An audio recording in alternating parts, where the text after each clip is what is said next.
Really glad to join with you today and study the book of Ruth. We're doing continuing our biblical survey, and we're going to be looking at the entire book of Ruth today. This is a continuation of the biblical survey that we've been doing, starting at the very beginning of the Old Testament. And so we're going to be continuing with that. I'm so glad to be in the book of Ruth today. Oh man, so last week we went through the book of Judges, and for me, Judges is almost like, while it's kind of neat to see the way that God provides for his people, there's just so much immorality and a moral slide and a fall into wickedness of Israel. And there's, especially in the end, as Judges progresses, there's more and more problems and issues with the judges, and then subsequently at the very end, the two stories that take place are just so horrific from just a moral standpoint, just pretty, pretty just filthy and sad and depressing. And so it almost feels like when you read through Judges, it almost feels like you've finished going through this like really dirty, sordid. Hey, good to see you. Good to see you. There's a handout in the back if you want to grab one. And so it almost feels like you need a shower. And to me, Ruth is kind of like, oh, that like taking a shower after you feel all dirty and you just need to be clean again. There's so much cool stuff in the book of Ruth, and I can't wait to jump into it. So by biblical survey, what I mean by that is we're just taking a very wide angle approach to what is going on in the Bible. It's not so much line by line, word by word, but rather what is God doing throughout the Bible. And I love getting to study the Bible this way because sometimes we can view the Bible as like individual stories, and when we do it more in a biblical survey, we can get a much broader view of what is God doing throughout all of history. So in the first 5 books of the Bible, we see that God, being this awesome, amazing, wonderful creator, perfect, and creates mankind in his image and to be in relationship with him. And then very shortly after, God creates things and it's really good. Mankind rejects God and says, we don't want you anymore. We're going to go ahead and disobey and break that relationship with you. And ever since that time, God works to bring his people back into relationship with him. And one of the biggest ways he does that is through the covenant that he gives to Abraham and subsequently to all of Abraham's offspring, the people of Israel. And the Abrahamic covenant is a contractual agreement between God and his people. And God says, I will do these things here, but you guys need to follow by being obedient and worship me and follow what I say. And if you live in right relation with me, God promised Abraham that there were three major components. He would give Abraham descendants as numerous as the stars in the sky, the sand on the beach, the ocean. And then he said that I would give not just that, but also that he would then go ahead and bring them to their own land, a promised land, and finally that all the world would be blessed through Abraham. And so after he makes this promise, then the Abraham's descendants come to live in Egypt, where eventually they become slaves there. And after 400 years, God hears their oppression and their horrible state of affairs and brings them out of Egypt through with just amazing miracles and signs with Moses. And they come out of there and they're heading towards their promised land. But instead of obeying God and following through on their side of the covenant, what they do instead is complain, and they bicker, and they whine, and they disobey God, and they have rebellion against him. And God says, all this generation will die out, and I'll bring in another generation. He gives his law, his requirements to his people, and then what we see is that as the next generation comes up into fruition, they're told again what they need to do to follow God right. And then under Joshua's command, they go into the promised land and they conquer it.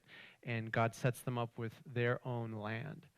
But God's people don't listen to him all the way. And they don't drive out all of the different, the Canaanite people that live there and their gross immorality and idol worship. And as a result, that becomes just like a big thorn in the side of Israel. And it leads them away from obeying God to disobeying him, from worshiping the one true God to worshiping lots of other idols and carrying on with a lot of wickedness and immorality. And in the book of Judges, there's this one tagline that you'll see several times in Judges, which is, there was no king in Israel, everyone did as he saw fit. And it's a sad thing because there's a mixing of worshiping God mixed in with worshiping idols. There's a mixture of following God's law and commands mixed with really gross immoral practices. And so with that, you just see that in Judges, it's kind of a time where there's just a lot of people doing whatever they see fit. And that really leads us up to the time of Ruth. Now, in Ruth, as we come along, there's a couple of really cool themes that I want you guys to be aware of as we go through it. And one of them is that in Ruth, there's three major characters: Naomi, Ruth, and Boaz. Naomi, there's a really strong connection between Naomi and Israel, and we'll go over that maybe more towards the end of the study of the book. We also see that the loyalty of the three main characters have a strong loyalty to God and to his covenant, and as a result, come into blessing because they honor God and obey what he says. And then also, this is pretty much the strongest and earliest example we see of Ruth becoming an example of that third part of the Abrahamic blessing, where God said, I'm going to bless all the world through you. Ruth is a really strong example of how that takes place. Some could argue Rahab as well, but I think Ruth is a little stronger in some other ways.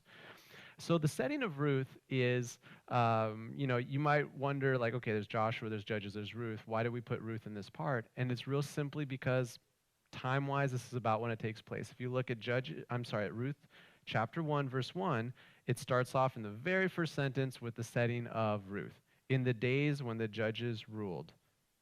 And if we pause there, it's like, okay, well, simply put, that's exactly why we're coming into why is Ruth ordered in our scriptures right after Judges.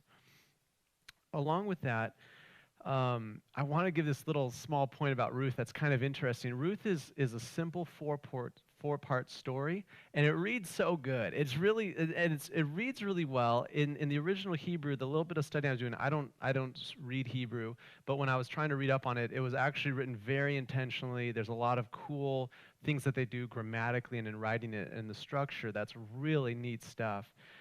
But one of the cool things that happens in Ruth, and like any good storyteller, with the close of each chapter, there's basically like a cliffhanger that they leave for you. And so what I'm saying is it's not so much like a standard old school TV show as much as it's like, this is like binging a new show that gets dropped on Netflix. Like every single time you come to the end of a chapter, it sets up the next chapter, the next part of the story.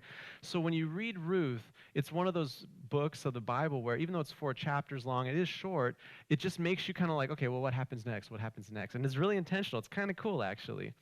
I definitely would say it's on like the binge it all in one sitting kind of a genre. So let me go ahead and pull up on the handout. It's the last page, and then on for the viewers at home, we'll go ahead and pull up the little breakdown here. This is the one off of Chuck Swindoll's website, insight.org. It's a free little resource he has. Any book of the Bible, they'll divide it up. I think it's really cool to look at books of the Bible in different ways, not just hearing from me, and definitely reading the Bible is the best way to do it. But sometimes these aids are good. Like if you're a visual person, it helps to lay out the entire book real simply.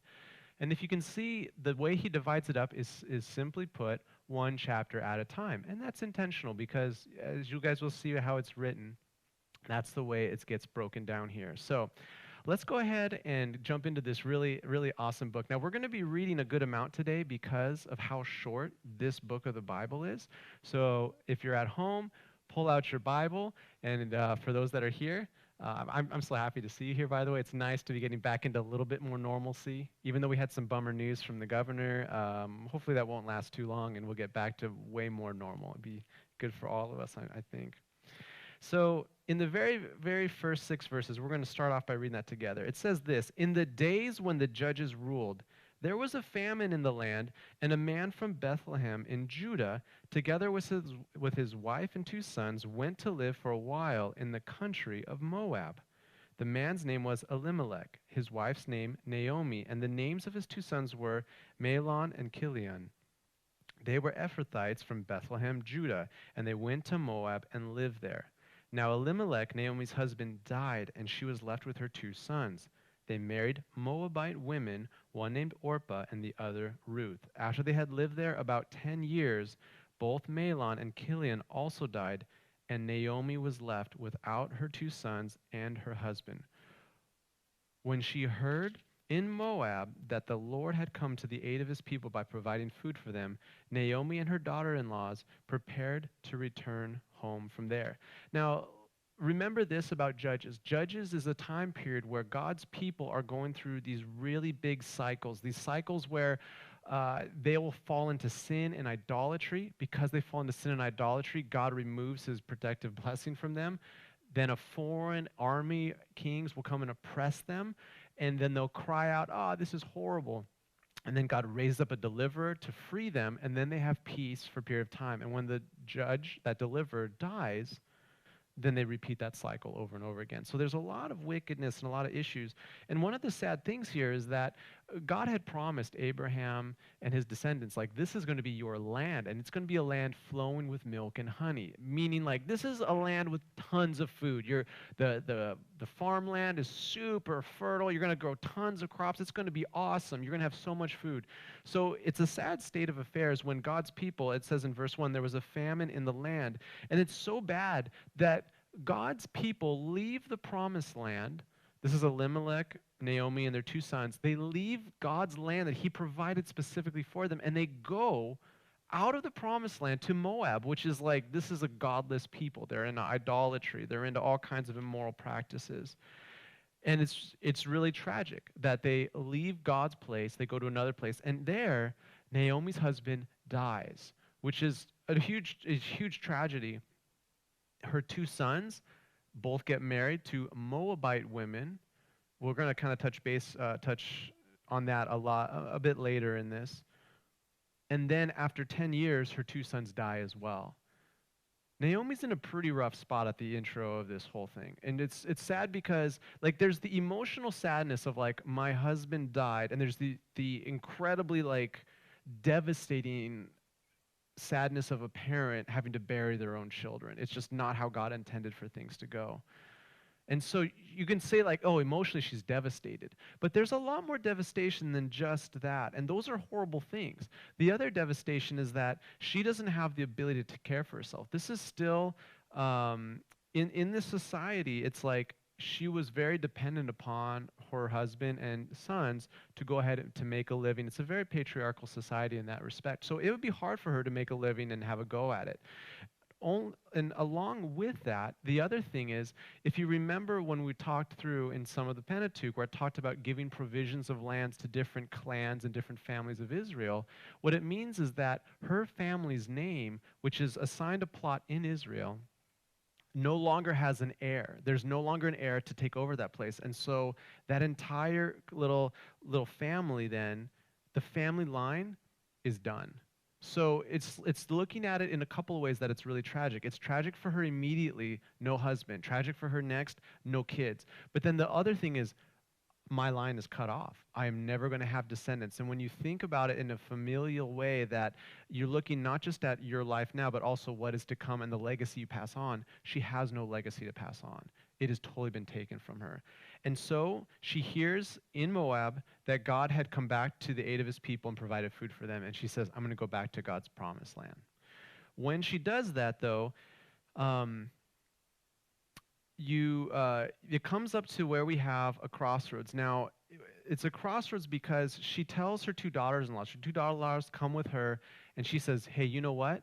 You go back to your homeland. And this is a bit of a crossroads because basically all three of them are widows. And she's basically saying each of us need to return back to our original home because the future that we were heading towards, the future with our husbands, the future with our new families, is destroyed. It's gone. So she tells them, you go back to your homes, you go back to your gods. I'll go back to my home, I'll go back to my God. And so one of the daughters agrees to do that, but one of them does not. Now, I do want to have you read this in verses 8 to 9. And Naomi said to her two daughters-in-law, go back each of you to your mother's home. May the Lord show kindness to you as you have shown to your dead and to me.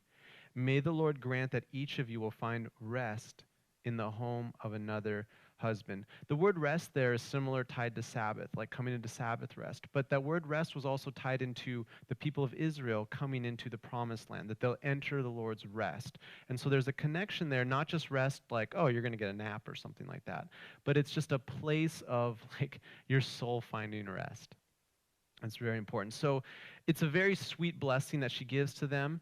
And she says, you know what? May God grant you that. Now, she basically, the daughter's like, no, we're going to go with you. But she tells them, listen, like, even if you came with me, I'm too old to have another, like, if I got remarried and had another son and you wanted to carry on this line, you'd have to wait for him to grow up. It's just way too long. It's not going to work out. Then the math does not check out here.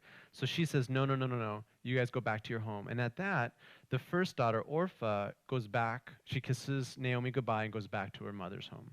And you don't hear from her again in the Bible. In verse 15, though, here's what it says. And we're going to read 15 to 18. Look, said Naomi, your sister-in-law is going back to her people and her gods. Go back with her. But Ruth replied, don't urge me to leave you or to turn back from you. Where you go, I will go, and where you stay, I will stay. Your people will be my people, and your God will be my God. Where you die, I will die, and there I will be buried. May the Lord deal with me, be it ever so severely, if anything but death separates you and me. When Naomi realized that Ruth was determined to go with her, she stopped urging her. This is, to me, it's incredible, right? Because you think about Ruth, is that she's been married for 10 years, her husband has died, she's still living in her hometown, her homeland, and her mother-in-law, who she married into the family, is saying, go back to your family. And she's like, no, no, no, I'm going to follow you. I'm going to reject my homeland. I'm going to reject my gods, and I'm going to cling to you and say, your God's going to be my God. Pretty incredible statement right there. As somebody who she's grown up outside of God's people, outside of the people of Israel, but yet she has determined that she is going to say, I'm going to follow God, and I'm going to stay with you no matter what ends up happening. So they end up going back to Bethlehem, and when they get there, everyone's like, whoa, Naomi's back, Naomi's back. And Naomi has some pretty harsh things to say. And here's what she says in verses, we'll go ahead and go from 20 to 22. It says, don't call me Naomi, she told them, call me Mara, because the Almighty has made my life very bitter. I went away full, but the Lord has brought me back empty. Why call me Naomi? The Lord has afflicted me. The Almighty has brought misfortune upon me. So Naomi returned from Moab, accompanied by Ruth the Moabitess, her daughter-in-law, arriving in Bethlehem as the barley harvest was beginning. So a couple of things. So Naomi in the Hebrew means pleasant, and Mara means bitter. And she's essentially alluding to the fact, like, listen, I left here with my husband and my sons, that my life, my family is full, and our future is full. And when I went out to this other land, my husband died, my sons died. I have nothing. Now, I want to make a quick pause here, and I don't think I feel great to go ahead and critique and beat on a widow who just lost her husband and two sons. So I don't want to do this with a harsh heart of like, wow, Naomi, you really lost your perspective. She's been through a lot. But I will say this, when we go through difficult times, it really is our choice how we're going to respond to those bitterness. And here's what I mean by that. Look at what she says here. She says this, I went away full, but the Lord has brought me back empty. But a verse later it says, Naomi returned from Moab accompanied by Ruth the Moabitess, her daughter-in-law. She hasn't returned empty. Her daughter-in-law, who has rejected her own homeland, her own gods, has clung to her and has said, I will be with you. And what I mean by this is that when we look at Naomi, who's saying, no, call me Mara. I'm no longer pleasant. I'm no longer happy, sweet. I'm bitter.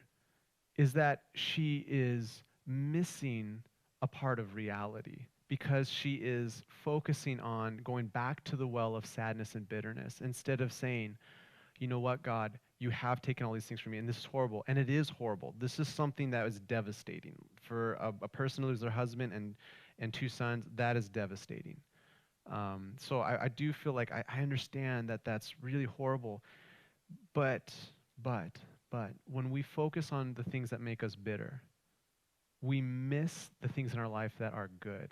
And what I mean by that is I talked to a friend that was, I think that they were either a counselor or a psychiatrist. I can't remember which. But what they were saying was mentally what happens is when we focus on a bad memory from the past, maybe it's a childhood thing, maybe like, oh, my parent or my brother would treat me this way or that way, or this was a bad thing.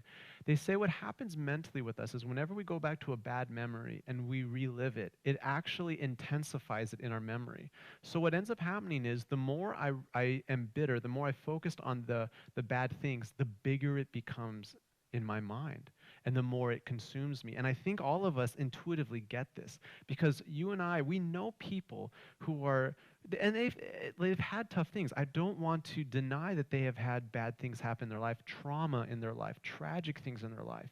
But when we fixate and go back and we go back and that they treat us so wrong, they treat us so wrong, they treated me so wrong and I didn't deserve it, and they treated me so wrong and they hated me, and every time we revisit it, we're making those things bigger and bigger and bigger until that bitterness can consume us. And we're no longer able to take that bitterness and take that trauma to the one true God, the one who can bring healing to us, the one that can bring healing to the traumas done to us.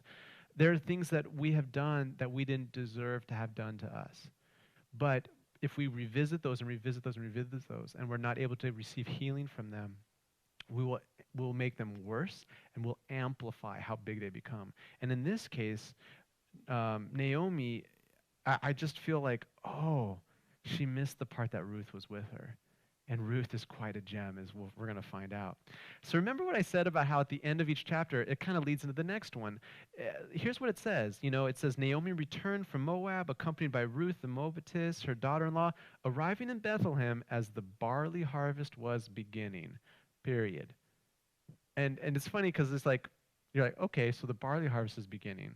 Well, what does that have to do with the rest of the story? Well, let's find out. So it's just one of those like, oh, to be continued. What's going on with the barley harvest? All right, so let's go ahead and bust out chapter 2 now. So what we see here is that there is a relative that Naomi has. Remember, they came back to her homeland, her area where she was from, which means that she would have relatives and clansmen that would be living around in the same general vicinity from her. So Ruth goes and says, hey, you know what? I'm going to go ahead and I'm going to go to the fields and look for leftover grain. Now, at this time then, so Naomi says, yeah, go for it. And then the owner of the field named Boaz comes there. And I'm going to read a little chunk here. I think this is kind of interesting. So starting in Ruth chapter 2, verse 4, it says, just then Boaz arrived from Bethlehem and greeted the harvesters. The Lord be with you. The Lord bless you, they called back. Boaz asked the foreman of his harvesters, whose young woman is that? And the foreman replied, she is the Moabitess who came back from Moab with Naomi. She said, please let me glean and gather among the sheaves behind the harvesters. She worked into the field and has worked steadily from morning till now, except for a short rest in the shelter. What, when you look at the way his greeting to his workers, what does that indicate about this man? I'll ask the people that are seated here. What does that indicate to you when you look at, like, so in verse 4, I mean, his very first sentence that he calls his greeters, what does that show you about his character and who he is?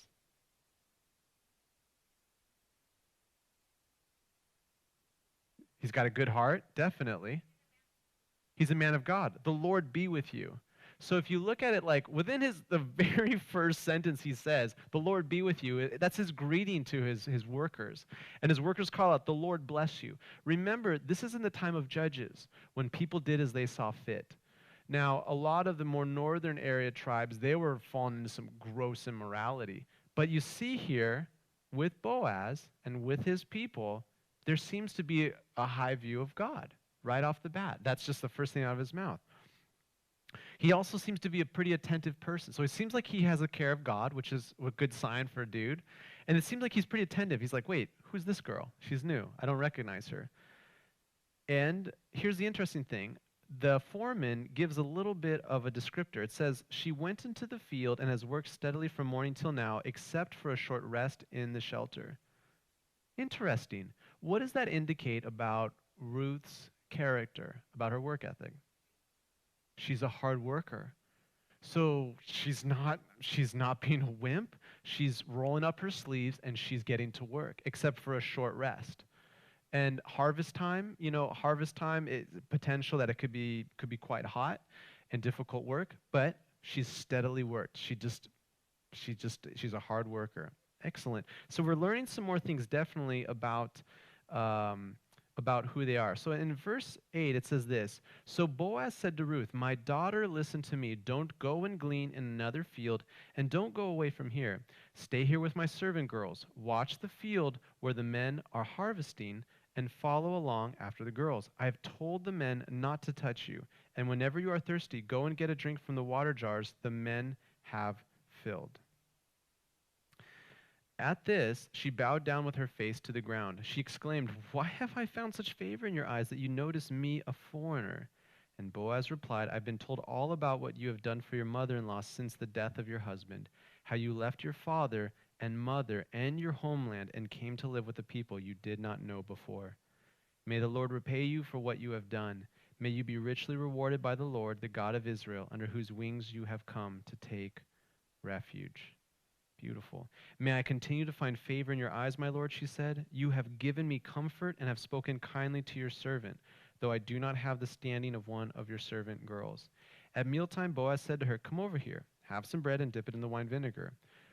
When she sat down with the harvesters, he offered her some roasted grain. She ate all she wanted and had some left over. As she got up to glean, Boaz gave orders to his men, even if she gathers among the sheaves, don't embarrass her. Rather, pull out some extra stalks for her from the bundles and leave them for her to pick up, and don't rebuke her. Okay, so remember that with a lot of the provisions that had been given in the Old Testament, God had made a lot of laws and a lot of things that were for caring for others. If you look, we're going to just pause real quick in Ruth, and I just want to remind you of a passage in Deuteronomy. This is something that we studied a few weeks back, but Deuteronomy chapter 24, verses 19 to 20. Because I want you to see the heart of God, and I want you to see the heart of Boaz and how this is carrying out. Here's what it says in Deuteronomy 24, 19 to 20. When you are harvesting in your field and you overlook a sheaf, do not go back to get it. Leave it for the alien, the fatherless, and the widow, so that the Lord your God may bless you in all the work of your hands. When you beat the olives from your tree, do not go over the branches a second time. Leave what remains for the alien, the fatherless, and the widow. To be honest, it's beautiful. I don't know if you've ever grown your own food before. We kind of have a little mini garden going on at the Tibble's house, and it's like, sometimes it feels like you're putting all this work and all this effort and you're staring at things. And an example is there's these tomatoes that I grew from a seed. And they're kind of crazy, by the way. I'll tell you about it sometime when I'm not like doing a Bible study. But I grew it from a seed, and I nurtured it, and I watered it, and I fertilized it, and I've taken care of it, and it's grown really great. And there's these tomatoes, and my kids love them, and I had to crack down on them eating them before I got a chance to because they just eat them like apples. So finally, I'm like, great. I have these beautiful tomatoes, right? And I keep an eye on them, and I'll like go by and check them out. And now these darn birds figured out how good they are, and they'll like peck at them, and then I'll find these tomatoes that have stuff, and it drives me nuts because I'm like, those are my tomatoes. I took it from a seed, and I've been watering it and caring for it and all this stuff, and I care about every single one of them. And what God is saying is when you are growing your crops and you're harvesting them, don't make sure you get everything for yourself. Leave some. Leave some for the alien. Those are the people that are not God's people, right? And God is saying, make sure they're taken care of. He's caring about the fatherless, those who are orphans and don't have a lot. God's saying, leave some for them, for the widow, for the one who doesn't have a husband and is maybe in a spot where she cannot have the ability to take care of herself. Leave some for her. So what I love about when you see in Deuteronomy is God's gracious and compassionate heart looking out for the less fortunate. And that's what God's about. So with Boaz, he knows of Ruth's condition, and so he's like, yeah, you can pick up stuff, but then he goes above and beyond what he's supposed to do because he tells his workers, hey, pull out extra things for her. Like, leave extra stuff for her to get, so it's no problem for her to take care of that. There's some really interesting stuff going on here. In some of the Hebrew, it's like pretty much like pretty heavy flirting going on. And yeah, you know about this, right? Yeah, there's some stuff. When we get to chapter 3, there was stuff that I'm like, I don't know how much I want to share about this stuff here. Like, that's a little racy here. A little racy. I mean, like little Ruth. It's like, yay, Ruth, great book of the Bible. Yeah, but dang, she and Boaz, they're getting pretty flirty there. I mean, the kind of stuff where if you were like at a restaurant and your friend was Ruth and then Boaz was there and they start talking, there'd be a couple points where you'd like, oh gosh, come on guys, really? Like, because it's a little crazy. Like, for instance, one of the things that I wanted to point out was after he says, oh my gosh, actually, let me talk about this first. Boaz, this dude's such a spiritual stud. Like, what a spiritual male model. The guy's awesome. He says this in verse 12, may the Lord repay you for what you have done. May you be richly rewarded by the Lord, the God of Israel, under whose wings you have come to take refuge. What a beautiful picture. Flirting. That guy's practically doing some like biblical poetry on her. Like, you've come, but it's the Lord's wings you've come to take refuge under. It's a beautiful picture. It's like you were in a spot where things were so bad for you, but you've come to God's land and make God, the God of Israel, come and cover you with his wings. It's such a picture of protection. It's a picture of provision, of like, you're safe with me. And she responds. She says, may I continue to find favor in your eyes, my Lord? You've spoken. You've given me comfort and have spoken kindly to your servant. Literally, it's you have spoken to the heart of your maid. Which is like which is also used in Song of Solomon's, which, man, I hope I never have to do a biblical survey on that book. That's going to be awkward. Let me just put it that way. But in here, she's essentially saying, like, you've not just comforted me, but it's like, wow, you've spoken right to my heart. I feel like she was batting her eyelashes when she said it, but that's just I don't see that scripturally, but it kind of like, I don't know, like there's a lot of vulnerability going here. So it is true, God gives provision for his people. He gives provision also for the alien, the fatherless, the widow. But Boaz is doing that to like a massive, overwhelming thing because he's inviting her over for extra food. Hey, only drink water from this well, which has some other connotation to it, which is interesting. And like, oh yeah, take care of my guys to pull out extra sheaves for her and like, extra things like, oops, here's some more food for you. So I don't see anything. But it's like almost to the point where it's almost scandalous. Like he's so generous with Ruth that it's like, this is getting kind of awkward. You're showing her a lot of favoritism, boss. Like if you're the workers, you're like, he's never done this for any other girls. We're leaving more food for her, and he's letting her drink out of her own water bottle, and like, I don't know. So here's the next thing in verse 17. It says, Ruth gleaned in the field until evening. Then she threshed the barley she had gathered, and it amounted to about an ephah. Now, very helpfully, the NIV says this. That's probably about 3/5 of a bushel. And to be even more helpful, they're like, about 22 liters. And I'm like, I don't know what bushels are, and I don't do the metric system. So I'm like, what the heck does that even mean? And they're essentially like, this would be enough food for 2 people for a prolonged period of time.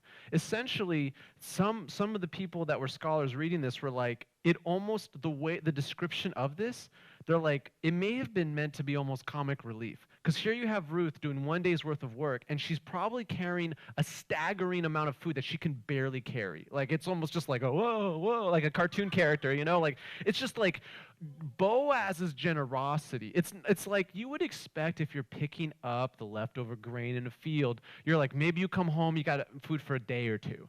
And it's like she comes back and it's just like wheat and barley for a month, you know, like it's good. So she's carrying this thing back, and Naomi's just like, whoa, this is crazy. So with that, Naomi then talks to Ruth. So this is verses 18 to 23. It says she carried it back to town, and her mother-in-law saw how much she had gathered. Ruth also brought out and gave her what she had left over after she had eaten enough. So Boaz, when he had given her like, hey, this little snack thing, it's like he gave her so much, it's like so much she couldn't even eat it all. So she carried that back too as well. Her mother-in-law asked her, where did you glean today? Where did you work? Blessed be the man who took notice of you. Then Ruth told her mother-in-law about the one at whose place she had been working. The name of the man I worked with today is Boaz, she said. The Lord bless him, Naomi said to her daughter-in-law. He has not stopped showing his kindness to the living and the dead. She added, that man is our close relative. He is one of our kinsmen redeemers. Then Ruth the Moabitess said, he even said to me, stay with my workers until they finish harvesting all my grain. Naomi said to Ruth, her daughter-in-law, it will be good for you, my daughter, to go with his girls, because in someone else's field you might be harmed. So Ruth stayed close to the servant girls of Boaz to glean until the barley and wheat harvests were finished, and she lived with her mother-in-law. She stayed there until the harvests were finished, which means, wait, maybe we're going to go to the next part of the story where it takes place. What happens after the harvest is finished? Naomi, there's an interesting comment. We never know why Naomi's not working in the fields as well. The Bible just doesn't say it.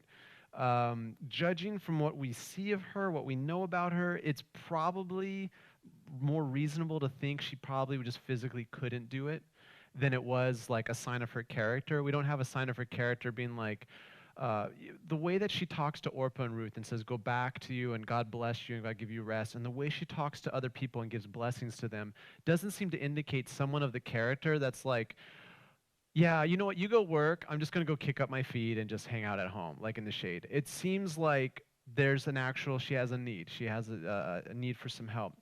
But it does seem like she's able to give advice, which when Ruth comes back, it seems like Naomi is the one that gives a lot of advice that will just help and do all that as well.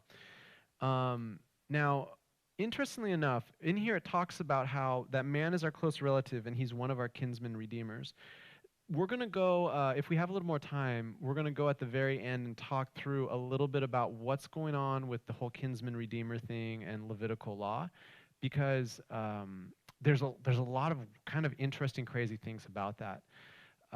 So we're going to have to break it down in more detail later. But in a quick snapshot, by kinsman redeemer, what they're meaning at this point is like someone marrying a dead person's widow so he can have children for her, but it's not going to be his own, it's considered his own heir. It's considering that he's going to help have a child that will be the dead person's heir, meaning that they will then have control over their family property. So it's sort of seen as it's good for the widow, but it's actually kind of in some ways like a sacrificial gesture from the close relative.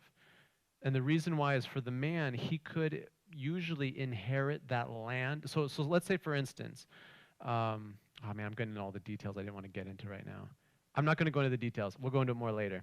But for right now, that's what's going on with the kinsman redeemer. It's someone that will have children for Ruth so that that family, Elimelech's family, can still have an heir to take over the family land.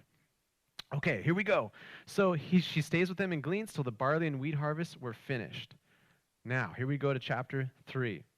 All right. One day, Naomi, her mother-in-law, said to her, my daughter, should I not try to find a home for you where you will be well provided for? Now, right here, the word, in some of your Bibles, you'll see that the word home, if you look down at the footnote, some have a footnote, it's actually the word for rest. Should I not try to find rest for you where you'll be well provided for? The rest that's similar to what she talks about in chapter 1, where she talks to each of her daughters saying, you find rest, the rest tied into, God's people finding rest. We see even this element in Hebrews, if you guys want to jump ahead and see a really cool thing about entering the rest of God. There's a lot of cool connotations with rest. Where you'll be well provided for. Is it not Boaz, with whose servant girls you have been a kinsman of ours? Tonight he'll be winnowing barley on the threshing floor. Wash and perfume yourself, and put on your best clothes. Then go down to the threshing floor, but don't let him know you are there until he has finished eating and drinking. When he lies down, note the place where he is lying. Then go and cover his feet and lie down. He will tell you what to do. I'll do whatever you say, Ruth answered. Okay, so there is a bit of a plan. And in this plan, we see that Ruth is going to go and take a risk. Essentially, what's happening in this whole thing is it's now the end of the harvest time. It's a time of feasting and celebration. So people are probably going to be in incredibly great moods at the end of this party. And what she's essentially, what Naomi is saying is, why don't you let Boaz know that he could marry you? And then he could be like your kinsman redeemer, and then you will then be his wife. That's essentially what's happening here. And Ruth, I mean, she's like incredible. I mean, like, she's like, wait, I have to go and dress up all super like nice and perfume up and get all gorgeous looking, and then I need to go after everyone's there and like sleeping, and I need to go and take off his uncover his feet and lay down over there, and it's just super weird. But she's just like, okay, whatever you say, I'm going to do it. So here's what it says then, what happens here next. So Ruth said, I'll do that, and she went down there and did everything her mother-in-law told her to do. It said when Boaz had finished eating and drinking and was in good spirits, kind of makes sense. It's like end of harvest party. There's food. There are adult beverages there. He's feeling great. So it says he went over to lie down at the far end of the grain pile. Ruth approached quietly, uncovered his feet, and lay down. In the middle of the night, something startled the man, and he turned and discovered a woman lying at his feet. Who are you? He asked. I am your servant, Ruth, she said. Spread the corner of your garment over me, since you are a kinsman redeemer. Spread the corner of your garment over me, since you're a kinsman redeemer. So she's essentially saying, like, want to marry me? I mean, like, super blunt, super upfront. Yeah, it's like, basically, and here's where it's a little interesting. Naomi had told her, do all these things and wait for him to say something to you, And he's like, well, who are you? And she's like, you know what? I'm just going to grab the bull by the horns. So I'm just going to go ahead and we're going to make this happen here. So he's like, want to marry me? And so here's what he says to you. The Lord bless you, my daughter, he replied. This kindness is greater than that which you showed earlier. You have not run after the younger men, whether rich or poor. Interesting. What do you guys think this indicates about Boaz?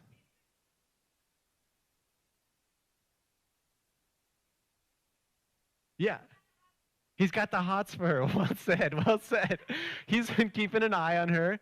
He's been, yeah, definitely. And you see that from like the moment he sees her, right? And then also like when he's like gives her snacks, he's like, here's a snack.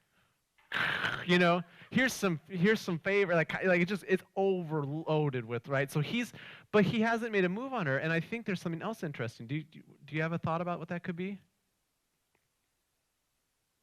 It's seen in verse 10. The kindness is greater than that which you showed earlier, and then after that, I think there's something that indicates something about Boaz.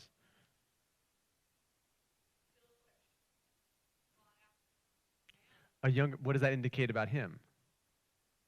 He's older than her. Like there's an age thing there. You could have run after the younger men.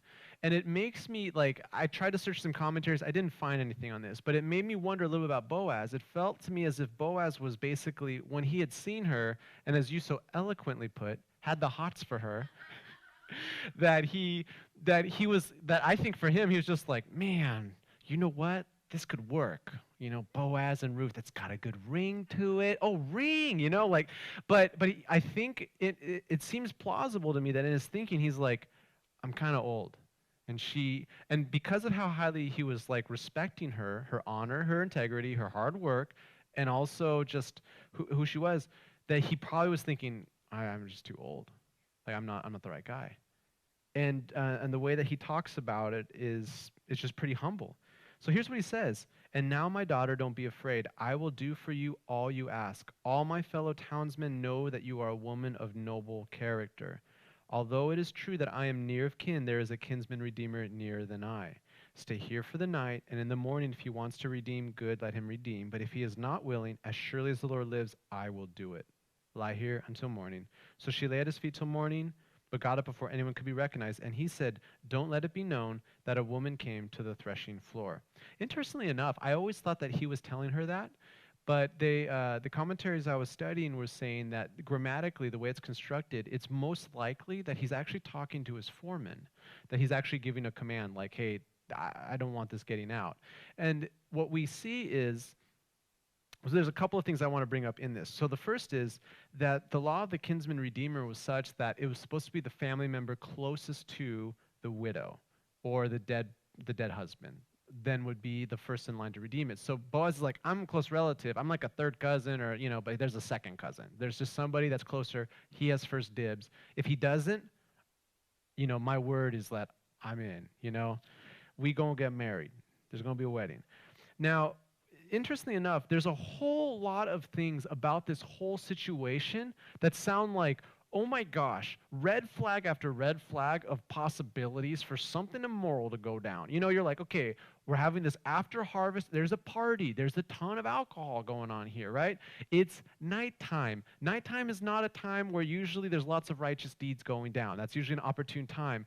She is heavily perfumed and dressed in her nicest clothes, She's dressed up like a fox, and she's sneaking in while he's sleeping and laying down next to, like it says at his feet and stuff. There's some interesting things going on there linguistically that I don't know enough to go into, and I just was starting to blush too much, so I decided not to. Anyways, so there's all these things that are like, these seem like really big opportunities for two hot-blooded people to get into a lot of trouble. And what we see through it is they don't do anything immoral. It's pretty cool. Now, I'm not recommending any of this behavior for anyone, right? But what I'm just saying is just looking biblically at this scripturally, what we see is there was a lot of opportunity for things to go sideways, and they didn't. And we see just two honorable people behaving in honorable fashion. Okay. So there's something very fascinating here. I think I can get through this one. So after he says that, don't let it be known that a woman came to the threshing floor, it said this. He also said, bring me the shawl you are wearing and hold it out. When she did so, he poured into it 6 measures of barley and put it on her. Then he went back to town. When Ruth came to her mother-in-law, Naomi asked, how did it go, my daughter? Then she told her everything Boaz had done for her and added, he gave me these 6 measures of barley, saying, don't go back to your mother-in-law empty-handed. Then Naomi said, wait, my daughter, until you find out what happens, for the man will not rest until the matter is settled today. Can you imagine if it was to be continued next Tuesday night? You're like, oh, come on, what happens here? I'm telling you, the story right in here is phenomenal. The way that it's constructed, it's like, okay, what happens next? What's Boaz going to do? Because he's a man of action, and he's going to get it done. There's a really interesting pickup here about what is happening symbolically. And basically, because they behaved in honorable fashion, several people that I had studied were saying that she is essentially holding, the way that it talks about it, says, bring me the shawl you're wearing, and then it says he put it on her. It's basically a word of like almost having like an apron or something, where she's kind of like holding a piece of clothing and carrying this extra barley that he gave her. And what they're saying is like, it's essentially a weird kind of like a foreshadowing or a symbolic kind of nature of her carrying seed that was given by Boaz. It's like sort of this weird like picture of like, oh, her line, which had been cut off, when her husband died, and her ability to have children, all this stuff is not going to happen. That there was in essence like a foreshadowing of what was happening there with Boaz. And I thought, I never even thought about that. That's pretty crazy. Okay, interesting. Great. You're on fire tonight, by the way, May. You're just doing great. You're doing great. So we come to chapter 4, and what we come to is, so in verses 1 through 6, here's what we hear about Boaz. Meanwhile, Boaz went up to the town gate, and he sat there. When the kinsman redeemer he had mentioned came along, Boaz said, "Come over here, my friend, and sit down." So he went over and sat down. Boaz took 10 of the elders of the town and said, "Sit here." And they did so. The 10 elders are basically to observe something official going down. It'd be like having a judge there or somebody who was going to make sure, like, boom, this is for real. Then he said to the kinsman redeemer, "Naomi, who has come back from Moab, is selling the piece of land that belonged to our brother Elimelech." Okay, so here's the picture. When the distribution of the land happened, family, by tribes, by clans, by families were given allotments of land. So there was a land that Elimelech and all of his offspring would have forever. But because he died and his 2 sons died, there's nobody to inherit that land. So now Naomi then would sell it, is what it's looking like. Naomi has come back as son. Okay, I thought I should bring the matter to your attention and suggest that you buy it in the presence of these seated here and in the presence of the elders of my people. If you will redeem it, do so. But if you will not, tell me, so I will know. For no one has the right to do it except you, and I am next in line. Oh, I'll redeem it, he said. And it's kind of funny because it says here, it just says the kinsman redeemer he'd mentioned came along. In the original language, it was kind of like, it's almost equivalent to saying like Mr. So-and-so came along. Like, it was kind of like saying like, yeah, Mr. Somebody came over here. He doesn't even have his name mentioned. We don't know what his name is or what he's about. We just know he's Mr. So-and-so.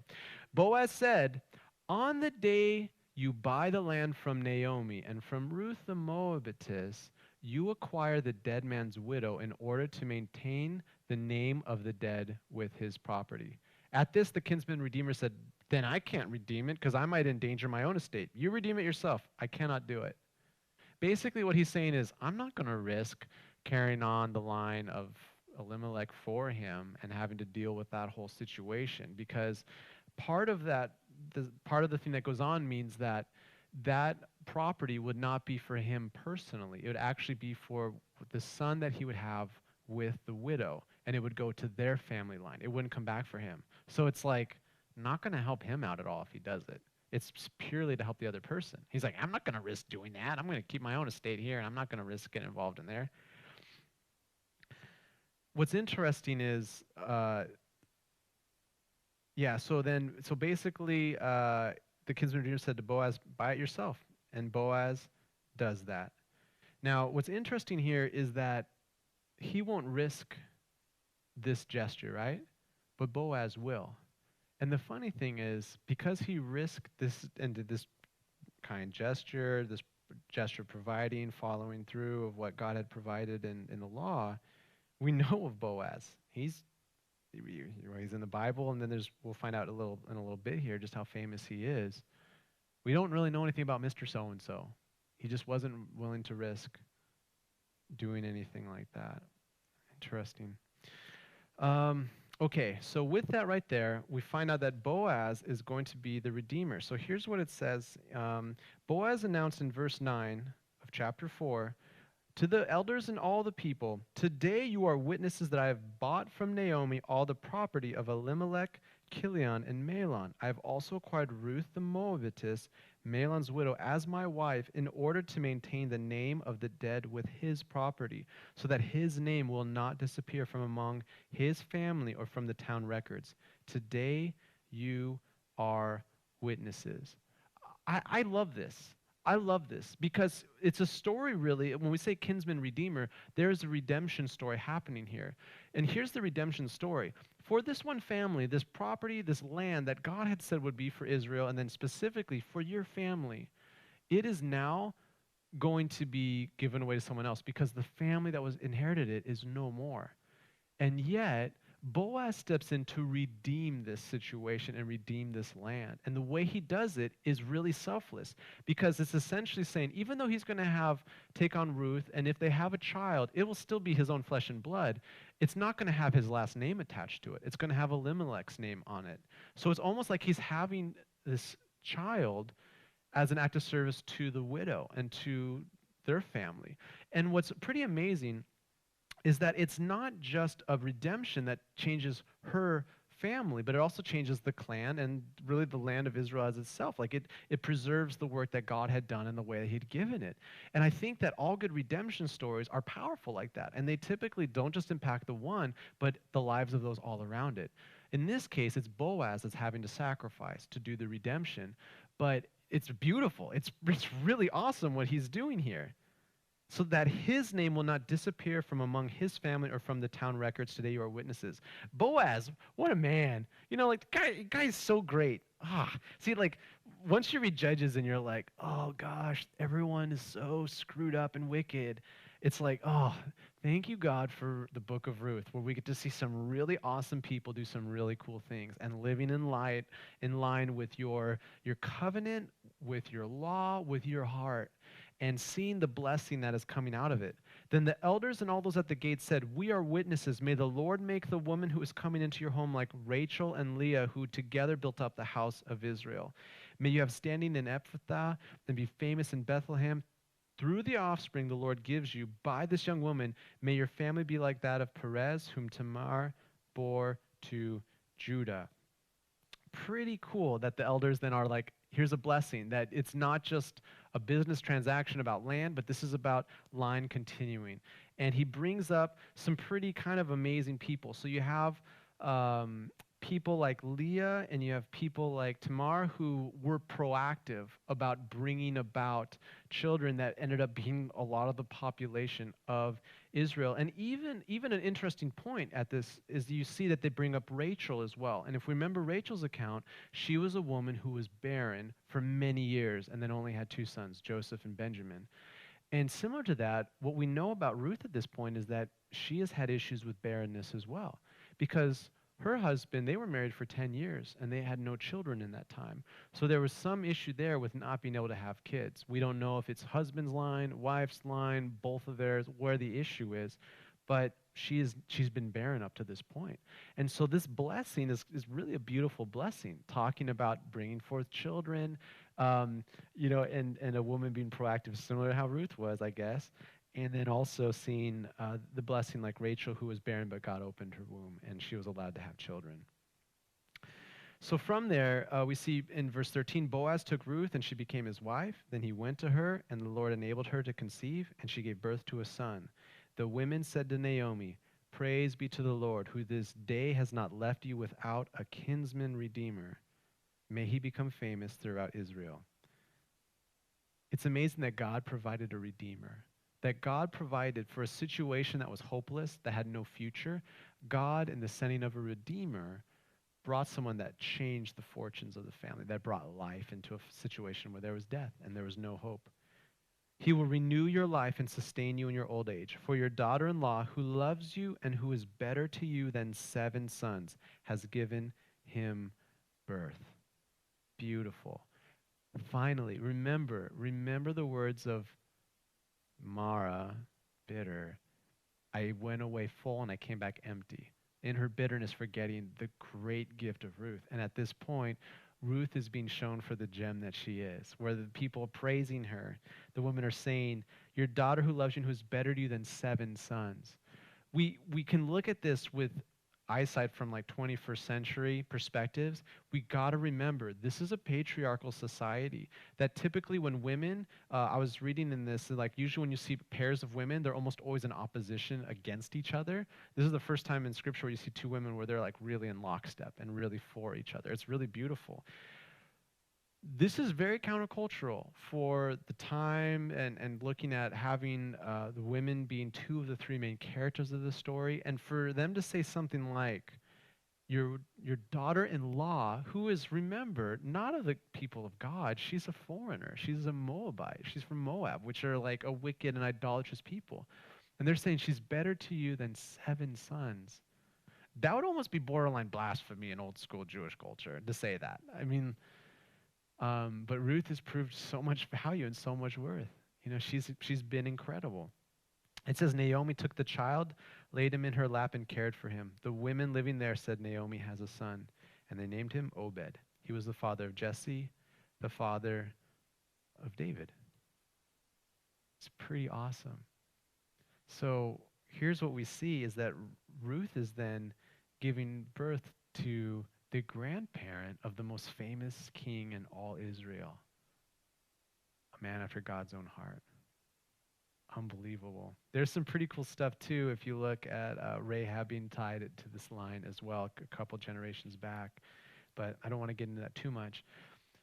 This is a full circle for Naomi. Remember how we said at the beginning that Naomi, in some ways, is a picture of Israel.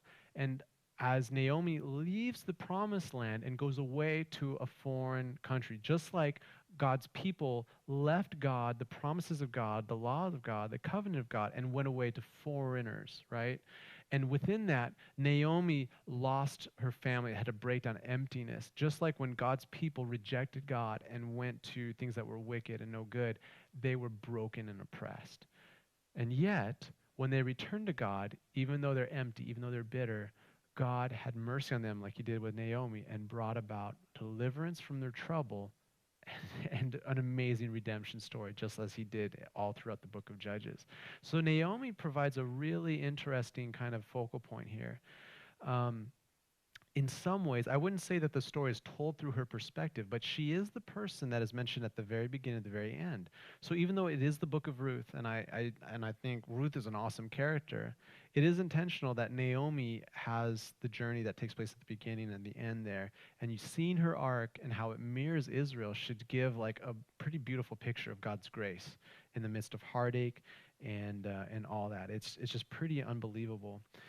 Um, and it's kind of cool for each of the main characters, right? Because Naomi, you see this whole complete arc, and then for Ruth, you see that she's been so rewarded. She left her family, she left her God, she found the true God, she found a new family. She had barrenness in her life and no children after 10 years of marriage. She comes here, and by God's providence protection, is now has a son and has a husband that seems really in love with her and seems like a really great guy, and he definitely has the money to take care of all this stuff going on. Like it's kind of a beautiful picture of like protection and full life and all these things. And for Boaz, you see that this guy who seems like he's a good guy, seems like he loves God, has now been rewarded in older years with having a wife that he's in love with and having a family. It's like this unbelievable, like, God, only you can weave a story so beautiful and so profound where you see what Satan could use for destruction and bitterness and a horrific heartbreak,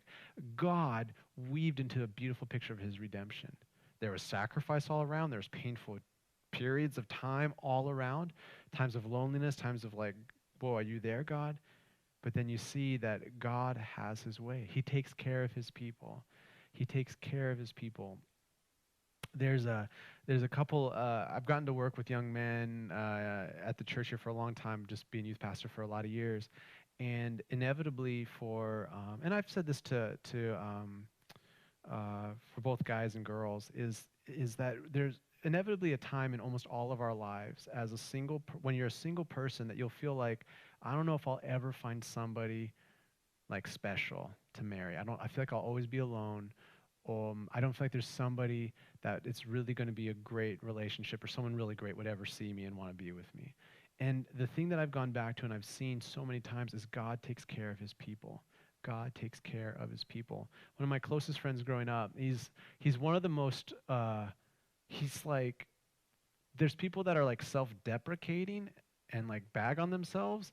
And then there's people that take it to like to such a level to where that seems measly. And my friend is like the most like bashes himself and has like borderline like just really struggles with like hating himself and all these kinds of things. And for a while he was like, I just don't think that any girl is ever going to want to get married to me. And then shortly after that, a girl he went to school with, there's this one girl that started really being attracted to him. And he's like, okay, Tim, I need to clarify it. I don't think a girl's ever going to like me that is like normal or like not annoying, you know? And I said, you know what? He's like, the Bible says it's not good for a man to be alone, but I think I'm going to be alone forever. I said, but who wrote that? It's God. Let's pray. And we literally prayed practically daily for like 9 months. And then this most incredible girl came into his life. Super strong believer, really amazing girl. They're married. They have 2 kids. To me, he's always a reminder of that, you know, that God takes care of his people. The one who said it's not good for man to be alone is the one who controls our destiny. And when I look at the story of Ruth, I'm like, oh yeah, that confirms it to me. When we honor God, he honors us. When we bless God, he blesses us. It is like, I've just seen this too many times. Now, I did not say he will bless you in your timetable. I did not say he'll bless you according to how you feel it should be happening. But I've just seen God take care of his people time and time again. And he's just so good like that. I just think God totally restored all the characters in here. She's not Mara. She's not bitter. She's pleasant. She's got so many good things going on. Ruth has got a family and a God, and she's a part of the most amazing uh, genealogy. I can't wait to get into that, to be honest. Here's the summation of Ruth from Gordon and Fee's book, How to Read the Bible Book by Book. It says, the book of Ruth tells the story of God's faithfulness to his people in a specific case, as a Moabite woman becomes part of his story of redemption. Part of his story of redemption, God bringing his people back to himself. I love it. Now, I didn't have this on the online one, but after doing some more study, I thought I needed to do a couple of excursuses. I have not figured that one out. There's a couple of things that I think are worth going over in this story, and some of you may have thought these things, and if you have, then kudos to you. The first one is looking at it like, what's up with this kinsman-redeemer marriage and how it relates to the Old Testament, to the Levitical laws, what we see in Deuteronomy and Numbers? That's one question, because there's some weird nuances that are slightly different. And the second question is, what in the world is happening with Boaz? I thought the Israelites were all forbidden to marry a Moabite up to like the 9th generation or something. Like they're supposed to have nothing to do with the other people. So why is Boaz like, yeah, I married someone from Moab, party time. Why is this good? Why does God say that when he says don't marry them? So those are the two things that I wanted to go over real quick.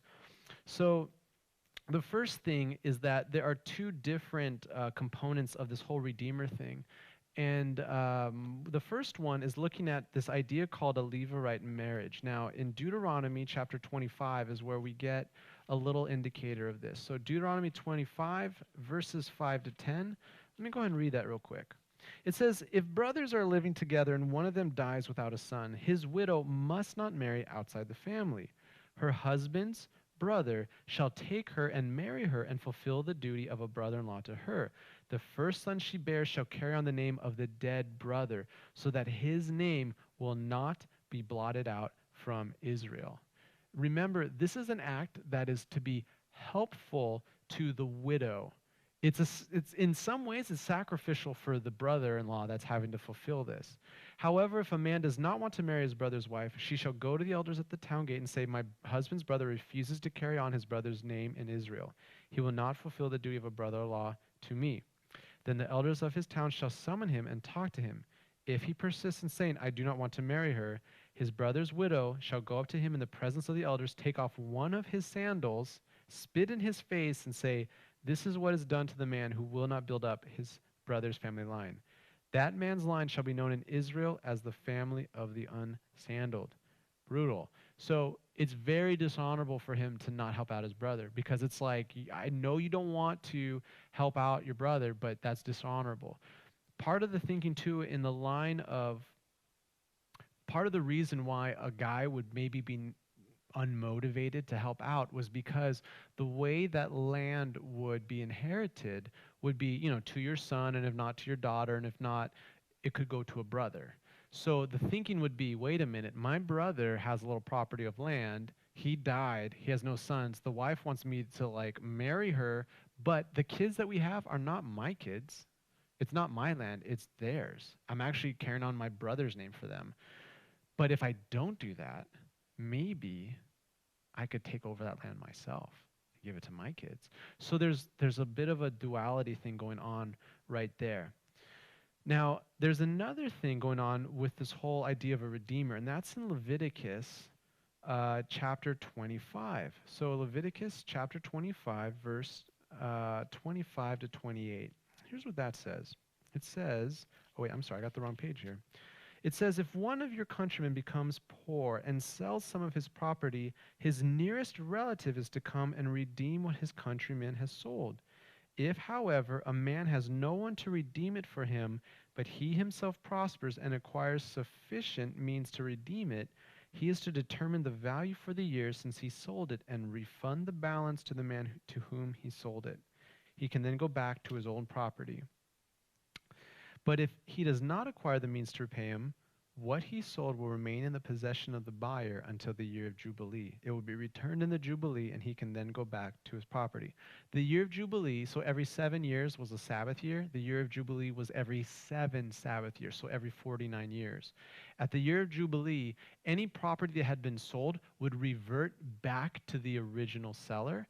Anyone that had sold themselves into slavery because they're like, I don't have a living, I'm going to sell myself as a slave, they were set free at the year of Jubilee. Yeah, it's crazy, crazy.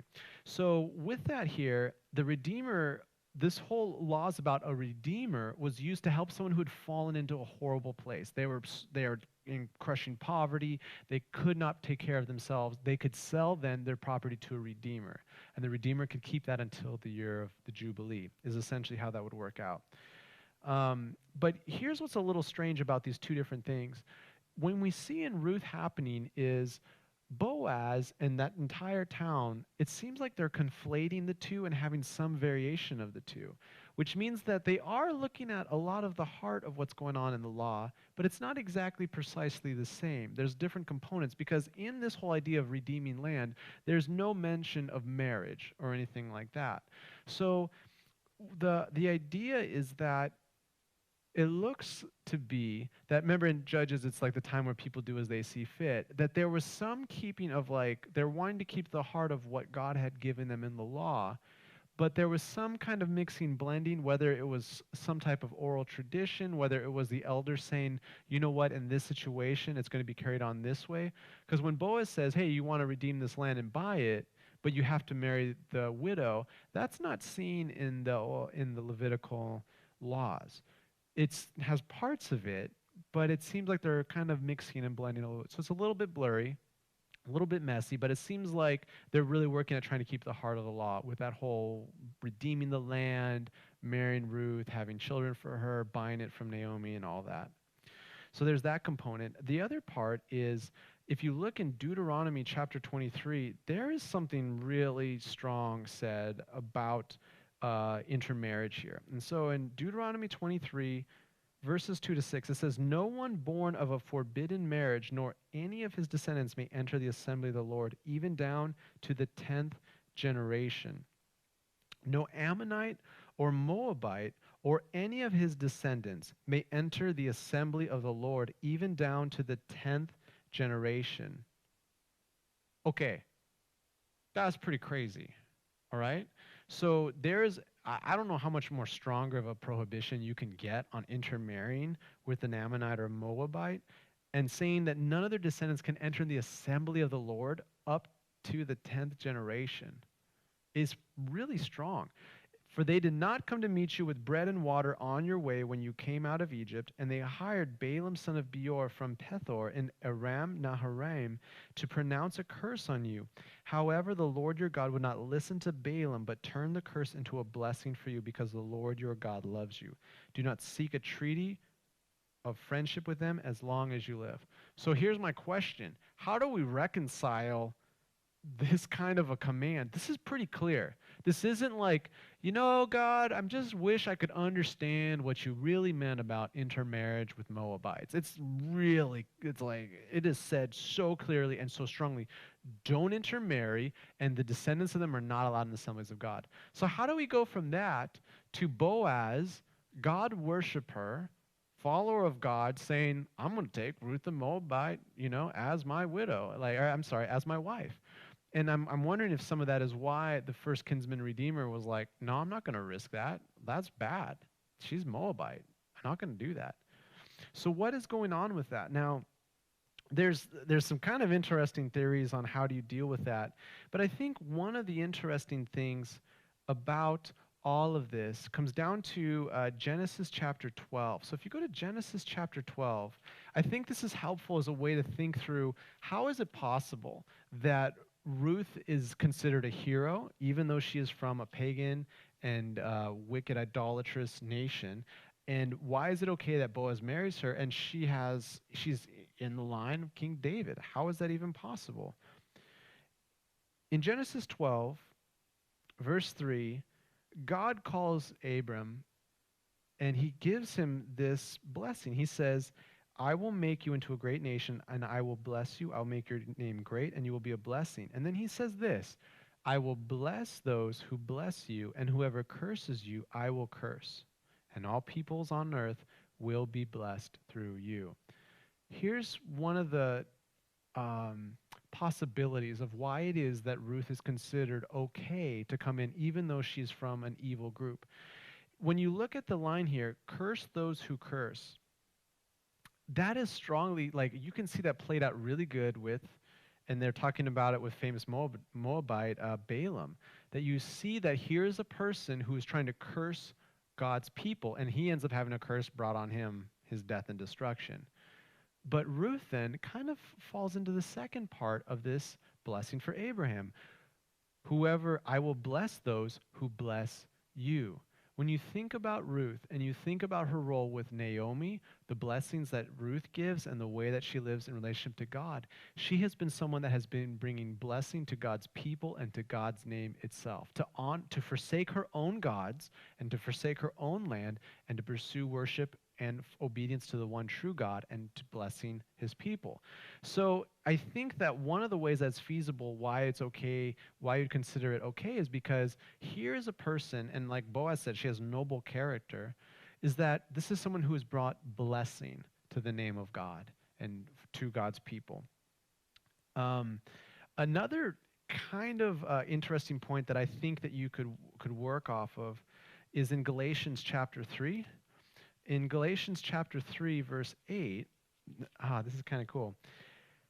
It talks about how Paul is talking at this point, and he's talking about Abraham, and he's talking about basically the people that believe being children of Abraham. And he says this in Galatians 3, verse 8, the scripture foresaw that God would justify the Gentiles by faith and announce the gospel in advance to Abraham, all nations will be blessed through you. So those who have faith are blessed along with Abraham, the man of faith.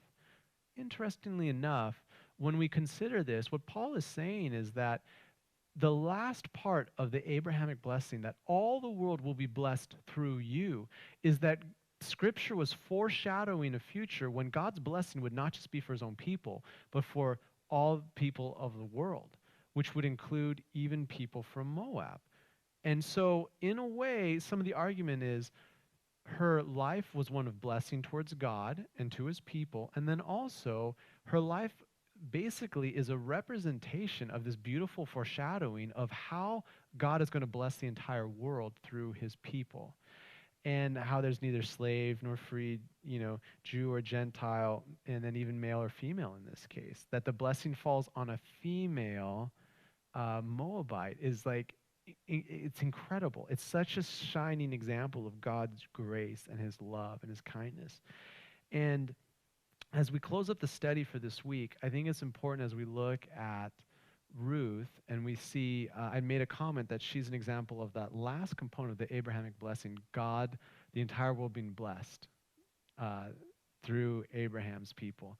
And you see Ruth being a recipient of that part of the covenant. And I think it shows, kind of like what we saw in Galatians there, is that she's almost a precursor to anyone who is a Gentile, anyone who is a follower of Christ, or anyone who's a Christian that is not of the Jewish people, that we would say, whoa, she's kind of like a forerunner of me. She's kind of an example of me. Somebody who, like, on my own, like, I was not a part of God's people, but God's grace found me.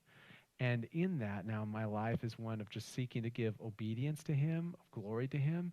And I would like to be, as Ruth was, a living testimony of his grace and his mercy and his covenant blessing to all this world. And I will say this, if you look in our world today, I cannot imagine a more important time I'm 36, but in my entire lifetime, I cannot think of a time that there's been a greater need for the blessings of God in this world, for people to live in obedience and worship to him and to allow His incredible grace and love to come into our lives and to change and redeem so much of the brokenness in our world. Amen. All right. Well, thank you guys for coming here and being in person. And for those on screen that were watching like the side of my face at 3/4 angles, I'm talking to the group. I hope you enjoyed this cheekbone here. I think it's my better one, so fortunately, good. If they were sitting over there, you'd have my lesser nice one, so that's good you didn't have that. I hope you guys have a great week. I've been saying this to people I know, that my spiritual senses, this is the greatest need of prayer that our world has seen, that I've ever been alive to see. I was talking to somebody who was a couple years older than me, and that person agreed as well. And so I encourage you, brothers, sisters in Christ, ramp up your prayer. Let's hit our knees more in this time. Let's pray that God's people would wake up, that we would be serious about loving God and loving others deeply, that we make the pursuit of God similar to how Ruth was, that we would put our own lives on the back burner to the side so we can wholeheartedly live our lives for God, and that we can be used to bring the lost to salvation and to bring healing where there's so much hatred and division. Our world needs it, and it needs Christ more than ever, and we who know the answer need to wake up and get busy. So God bless you this week. I hope you have a wonderful week.